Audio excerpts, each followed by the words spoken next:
We will discuss one of the most important topics of Ukraine and the whole world with Mikhail Podоляк, advisor to the head of the office of the President of Ukraine. Hello, Mikhailo, thank you for joining us. Good evening. Hello. Hello. Well, there is not much time left until the 15th, and now, well, I would say, the whole world is closely watching the preparation process. There are, well, as for me, quite positive messages, and, after the meeting of President Zelensky, with the leaders of the European Union. What is your assessment? Well, first of all, the President's visit and today's visit to Germany, and before that active telephone conversations with the leaders of Europe, they testify, and moreover, a synchronized position. Yes, well, that is, we saw synchronized statements, absolutely identical from the Prime Ministers of Germany and Italy, from the President of France, the Prime Minister of Great Britain, and so on and so forth. I will not list all the leaders of Europe, almost all those in solidarity, including Ursula von der Leyen, speak about the absolute unity of Europe on the issue of both the end of the war as such, and the punishment of the aggressor for the guilt unleashed, and for the violation of international law. And, in fact, we see in these positions the attitude towards Russia, complete distrust, synchronized today. Again, no one trusts Russia. No one believes that Russia is ready to adhere to certain agreements, if it is not forced to do so.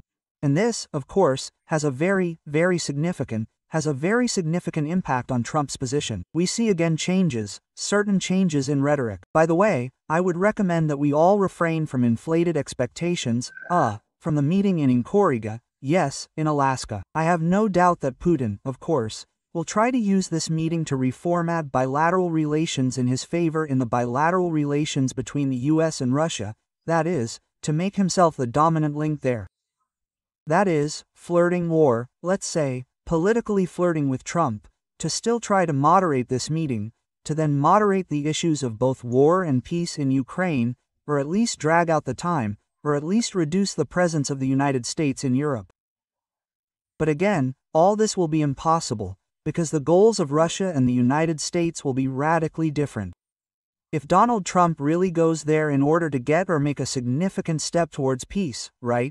That is, for the President of the United States, obviously, a ceasefire is the main topic, and he talks about it, the main topic that should sound in the Anchorage, that is, to agree to stop killing primarily the civilian population, to stop, in fact, using an endless number of missiles of drone attacks on the territory of Ukraine.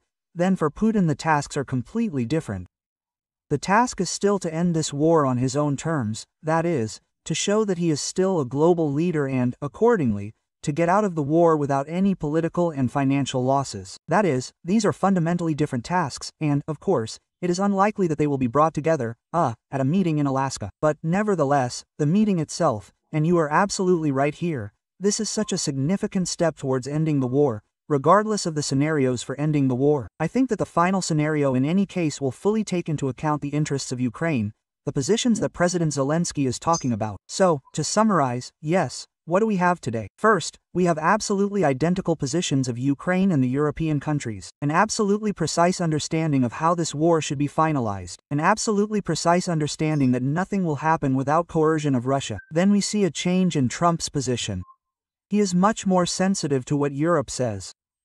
He, absolutely accurately objectively adjusted his rhetoric, and he also recommends that we refrain. And this is the third, to refrain from inflated expectations. Well, and finally, the third. I think that now, again, there is a clear understanding among many, including our American partners, that the Russian Federation is going to reassign in order to try to get out of the war, yes, and in order to try to either drag out this war for some time, or, accordingly, to obtain the right to moderate the end of this war, yes, in a unilateral format. By the way, I will make one more remark here. Today we see a sharp increase in the number of resources that Russia uses along the front line. We see a sharp increase in attacks, primarily in the same Pokrovsky direction. All this is being done precisely on the eve of the meeting in Alaska so that this resource can be put on the negotiating table with Trump, to show, look, we have resources to continue the war, we will give it somewhere in some direction, and so on.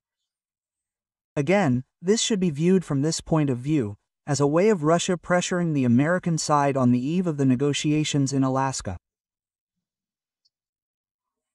Therefore, to sum it up very briefly once again, I think that we can cautiously and optimistically look at what will happen in Alaska.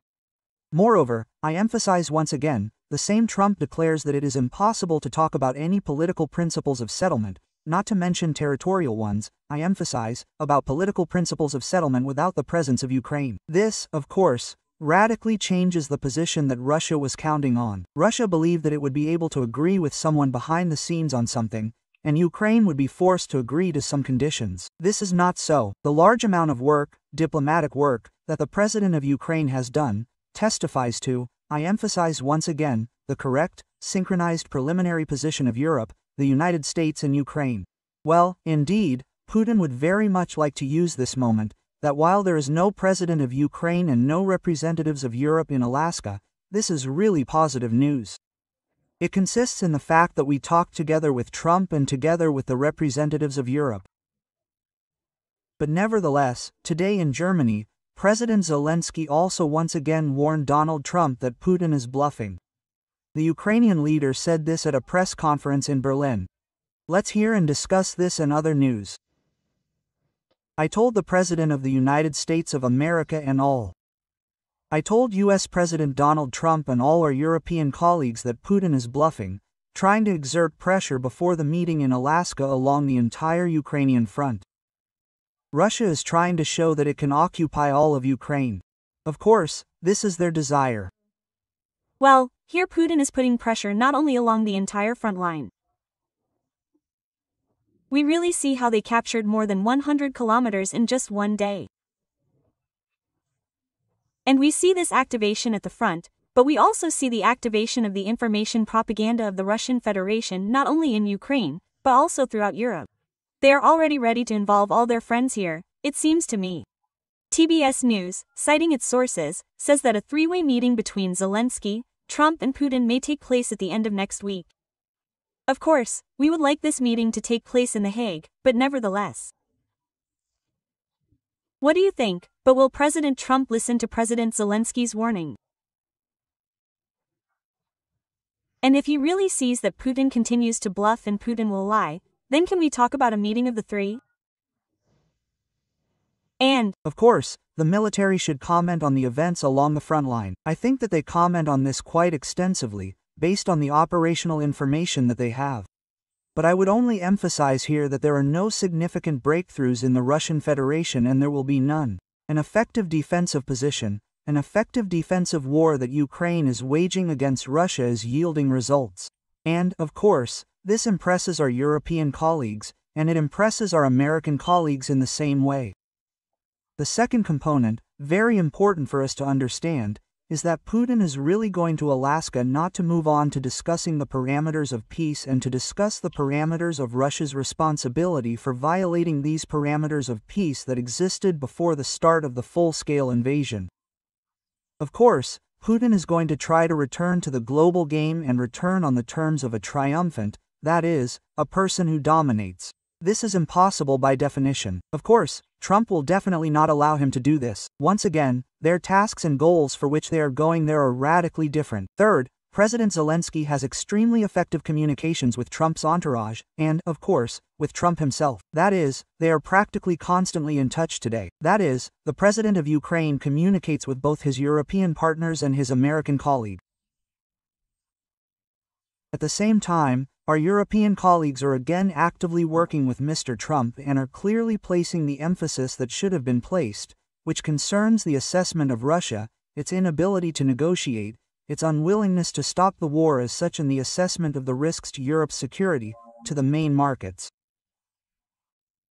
Let's not even put it that way. Here we are talking about global politics, geopolitics. Yes, I like these words, of course, but let's make it simpler. In fact, for the United States, European markets are extremely important in terms of profitability, direct profitability of companies, the American tech banking sector. Losing these markets is nonsense. Yes, allowing someone to destroy solvent markets and thus lose their significant profitability. Well, you understand, it is unlikely that anyone will be interested in this, and therefore, of course, the United States is actively listening, or objectively listening to Europe's position. they understand that this is an important position. And, accordingly, today we heard several more important statements from our American colleagues concerning the increase in military supplies to Europe. And, accordingly, you understand, a lot of these military supplies should be supplied to Europe today. And some of this, or a significant part of these supplies, should be redirected to Ukraine. That is, the United States is building a new, accordingly, format of cooperation with Europe, understanding that Europe's security, in principle, will be ensured by these correctly constructed, supplies of military equipment. And, of course, Trump listens to what President Zelensky says, listens to what European leaders say and to their assessments of Russia, to their assessments of Russia's bad faith. I think that Trump himself understands perfectly well that Russia is not interested in ending the war, because for Russia, war is its subjectivity. Yes, there is no war, there is no Russia, which is present somewhere, influences something and can somehow change the course of the global agenda. But nevertheless, once again, and without inflated expectations, I do not think that the meeting will lead to such a breakthrough decision, yes, regarding the war as such, because, I emphasize once again, without the use. President Zelensky repeats this again and again. This is an absolutely clear mathematically verified formula that will lead us to the end of the war without the use of sanctions pressure, without the inclusion of the instrument of prohibitive sanctions for countries that are the main recipients of Russian energy resources, for Russia itself, and without the use of sanctions against legal entities, regardless of their jurisdiction, which allows Russia to receive components for the same rocket engineering, nothing will happen. Without the buildup of military production throughout Europe and without the buildup of military supplies to Ukraine, nothing will happen. Without the transfer of the war, the scaling of the war on the territory of Russia, at least on the territory of its military infrastructure, nothing will happen. Therefore, all this, parallel processes. And, in my opinion, just a meeting with the encourage, it will only speed up the adoption of the necessary decisions, which will, of course, go against Russia's expectations. That is, if I say it paradoxically, Russia expects that they will help it achieve global dominance.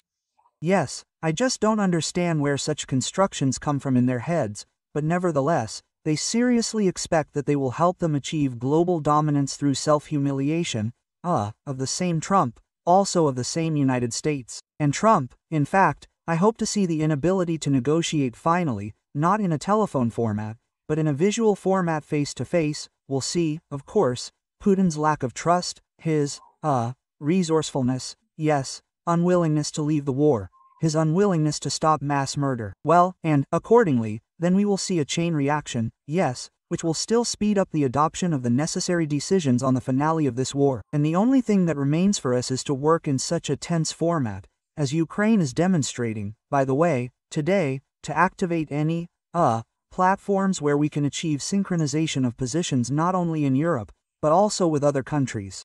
We know, for example, yesterday there was a good telephone conversation with the same Turkish President Erdogan, who is also extremely interested in the fair finalization of this war. Likewise, telephone conversations, direct communication with representatives of the Middle East region, who are also undoubtedly interested in ending this war, in stabilizing global markets. Once again, I emphasize, it is necessary not to forget that the war that Russia is waging, it has a devastating effect on a number of global trade relations. All this must continue to be done, continue to saturate the information agenda with the right theses and, accordingly, support the right theses that our European friends are talking about. And I think that through joint efforts it will be possible to obtain the right disposition before a full-fledged trilateral negotiating format. Mikhail, to be honest, we have, well, Russia has, I would say, 1 or 1.5 pluses in this whole story. They don't care about their people, so Putin sends his soldiers to massacre. And another problem is that there are countless of these soldiers, for the sake of money, as practice shows, Russian soldiers are ready to go and just kill, without thinking why, how. Well, that's the kind of instinct. What kind of counteraction do the Russian occupiers have to these so-called pluses, cards, as Trump said, or here's monitoring Russian propaganda, they again refer to the fact that there are more of them. And Putin himself said that no one has ever defeated Russia. So, is there a recipe for this? Russia never existed. Putin is just a little bit gifted in an alternative way. Therefore, his story doesn't quite correspond to what, in principle, everyone else studies and knows. Oh, and this is not about the advantages, this is about the camp, in which, I apologize, meat is meat, yes, and it is necessary only so that you can go somewhere and spill someone's blood, yes, destroy something. This is meat or locusts, whatever you want, call it that, right? That is, this is the concept of the Russian world. And they reproduce their own added value. They can either steal it, or capture it, or lower your added value. They are not competitive in creation, they are competitive only in destruction. How can this be counteracted? Well, we live in the 21st century, yes, and, accordingly, the words, "there are many of us here and we cannot be defeated," sound very strange. Warriors are technological, right? That is, quantity probably matters if you do not have parity resources. That is, if you have much fewer resources. Unfortunately, Ukraine has been fighting for all these 3.2 years with a resource deficit, right? That is, Russia simply has more of it objectively, and it has accumulated more. It is a military state that waged without directly waging war throughout the 21st century. Yes, it was not there for that long, but nevertheless, Russia received additional resources from another crazy country in military terms. Yes, well, I mean a mentally country, but in terms of militarism, saturated with resources, yes, it is North Korea. That is, Russia received a gigantic amount of shells, missiles and manpower there. Let's not forget, and, accordingly, it is possible to fight against this only with technological perfection, yes, with a technological advantage, having parity in the tool, not in manpower, in the tool, having, well, let's say, a surplus of long-range tools. This is again what the president of Ukraine talks about time after time on different platforms. We need a long-range tool, we need a completely different level of investment in drone production. That is, we can create these drone productions, we have them. We need to sharply increase the scale of these productions, and this is the purchase of components, this is the purchase, and the necessary elements in other countries, this is logistics of a completely different level and scale. That is, in order to resist the archaic army of the Russian Federation, yes, it is necessary to look technologically completely different and have, I emphasize again, either parity in different types of weapons, or a surplus of certain types of weapons that you will use to destroy logistics, military infrastructure on the territory of Russia. Again, all this has already been quite clearly spelled out by the blood of this war, right? That is, our partners also have the necessary analytics. They understand what type of war should be waged against Russia. They understand perfectly well that in such a war, both parity of weapons and technological advantage are important, but at the same time, readiness is also needed, the will of the people, yes, to use these weapons in large quantities and so on. Today, Ukraine has unconditional will. It demonstrates a unique skill in using any type of weapon literally on the fly. The problem is still the same as it was, I emphasize, at the beginning and in the middle of this war. This is the slow, saturation of Ukraine with the necessary amount of weapons. It is still somewhere residual in the subconscious of our partners that this idea sounds that if Ukraine has parity in weapons with Russia, then this will lead to some kind of escalation and so on. All this, of course, has long been wrong. On the contrary, the deficit type of war, the defensive war that Ukraine is waging, leads to the stimulation of Russia to increase the volume of expansion. It can be stopped by two factors. The first, which the president of Ukraine talks about regularly, is a sharp reduction in its profitability on global markets. And the second is a sharp increase in military strikes on Russian territory, right? Well, that is, like, everything that you say this is the destruction of bases, logistics, military production, storage facilities, storage sites and so on and so forth. If this is done, then, of course, both Ukraine and the European coalition have a chance. Collaborations of those who really want to bring this war to the main and very useful result for all of us, to the strategic defeat of Russia. The strategic defeat of Russia will launch a number of irreversible political processes in this country and will undoubtedly guarantee the continent complete absolute security. Mikhail, one more main question for us is also, if we talk about how many people the Russians have, but these are not people about meat, but we are talking about our people. We have already raised the issue of the return of our prisoners and the return of our children. The question of the return of our children, Trump did not answer it directly. Well, what do you think? Is there a chance that on Friday the issue of the return of the stolen children of Ukraine will still be raised, and will Putin go for it? Putin will not go for it. Let's go straight away. Of course, this is a speculative component of the war, and the deported population, and our presence, yes, our citizens who are deported. Russia always enters foreign territory and deports a large number of people, and instead of them brings in its own homeless, useless, not producing. Again, I emphasize once again, the added value of the subject. We see what is happening there in Crimea, what is happening throughout the occupied territory.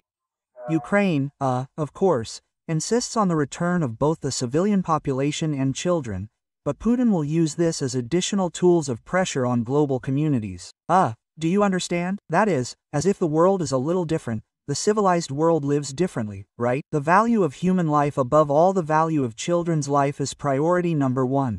And Putin understands this perfectly well, since Russia, on the contrary, is focused on what can be killed, destroyed, ruined and, accordingly, captured, re-educated. If we are talking about children, then it is clear what Russia is going to do with the children it takes out of the territory of Ukraine, captures on the territory of Russia, takes away from parents. You and I understand perfectly well that when Russia comes to the territory of a captured state, in this case to our territories, then the people who remain there are forced to remain there one way or another. They will be called up to the Russian armies, they will perform the roles that Russia has prepared for them. Yes, that is, the country. All this is quite clearly spelled out in history. I do not think that we should delve into obvious things here. Yes, well, whoever wants, knows. Whoever does not, learns on his own skin, yes, what occupation is. But nevertheless, I think that Trump can certainly raise any questions. Although let's proceed from the main thing. In my opinion, premise number one, for the sake of which, in fact, this meeting is being held, or, rather, there are two of them. The first is the possibility of an immediate ceasefire, because this would indicate that Trump is really globally suppressing not only countries that are not waging war, yes, but including Russia. That is, that Trump is really global moderator of many processes, that he has the resources to achieve results here and now. That is, a ceasefire is, in my opinion, the only important component of this negotiation process. And secondly, to assess Russia's readiness to withdraw from the war. Well, or not Russia. Russia is a very strange, vague concept for me today. There is no subjectivity of Russia. Once again, I emphasize, this is a rather strange formation. It is ideological, it is eclectic. It is built on plucked from the history of the Soviet Union, the Russian Empire, yes, plucked some facts, all this mixed around in this ideological eclecticism, which should justify mass murder on foreign territories. Well, Trump should look at Putin, at the subject Putin, see the readiness or unreadiness of this subject to a real end to the war, to withdraw from the war. This is no longer a question of subsequent conditions. I emphasize again, subsequent conditions, real conditions. It is possible to discuss only in a trilateral format, where Ukraine is present, the president is present, Zelensky. But nevertheless, these two tasks will be enough for Trump. I think that if he gets the first decision and sees the readiness or unreadiness for the second, then I think that this will already be a lot for this format of negotiations. This will be extremely useful for the subsequent steps. And, of course, I would like, and you are absolutely right, for some humanitarian tasks to be solved along the way. But again, this is a little more complicated, and I think that this is not the task of this negotiation process in Anchorage, right? Here the task is to stop the war politically. Well, or not politically, but reputationally to stop the war as such. That is, the feasibility of at least a short-term truce, and then some other processes should be launched. Mikhail, we literally have 3 minutes left until the end of the broadcast. Of course, it is also interesting to, find out how realistic it is. Perhaps there is already some open information that President Zelensky will be able to either join this meeting in Alaska, or there's already talk about a trilateral meeting with the participation of dictator Putin.